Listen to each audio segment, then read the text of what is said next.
અરવલ્લી જિલ્લાના મોડાસા શહેરમાં ખોરાક અને ઔષધ નિયમન તંત્ર દ્વારા એનાલોગ પનીર અને અન્ય ખાદ્ય ચીજોની ગુણવત્તા અંગે સઘન તપાસ હાથ ધરવામાં આવી છે.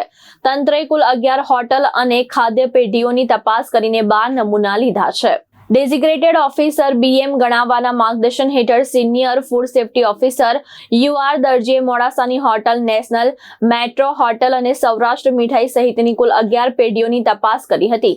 તપાસ દરમિયાન કુલ 12 નમૂના લેવામાં આવ્યા હતા. તેમાં તૈયાર શાક અને અન્ય ખાદ્ય ચીજોના 6, પનીરનો 1, મીઠાઈનો 1 અને નમકીનનો 1 સર્વેલન્સ નમૂનો સામેલ છે.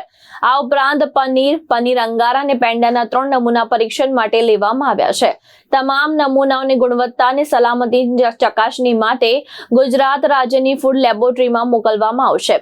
લેબોરેટરીનો રિપોર્ટ મળ્યા બાદ નિયમ અનુસાર આગળની કાર્યવાહી હાથ ધરાશે. તંત્રના જણાવ્યા અનુસાર તપાસ દરમિયાન મોડાસામાં એનાલોગ પનીરનો કોઈ જથ્થો મળ્યો નથી. અરવલ્લી જિલ્લામાં એનાલોગ પનીરનું ઉત્પાદન કરતી કોઈ પેઢી પણ મળી આવી નથી. હોટલ અને ખાદ્ય ચીજોના વ્યવસાયકારો અને ગ્રાહકોના આરોગ્યને ધ્યાનમાં રાખીને શુદ્ધ અને ગુણવત્તાસભર પનીરનો જ ઉપયોગ કરવા સૂચના આપવામાં આવી છે. જયેશ પટેલ, દ્રષ્ટિકોણ ન્યૂઝ, અરવલ્લી.